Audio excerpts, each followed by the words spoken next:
ស្អីបើបានណាលំនៅជីមិនអាចឃ្លាតឃ្លាយគង់ហៀបាន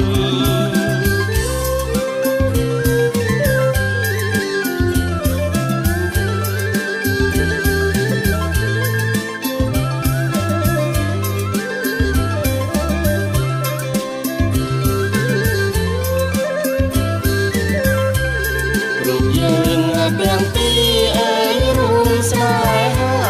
លោកសូនសង្ខារ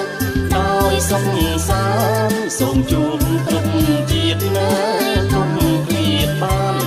សង្សារសួស្ដីអើយជោគជ័យអើយបើមានឧបសគ្គអើយមករៀងយើងស៊ូប្រឆាំងលំចុងក្រោយបើស្លាប់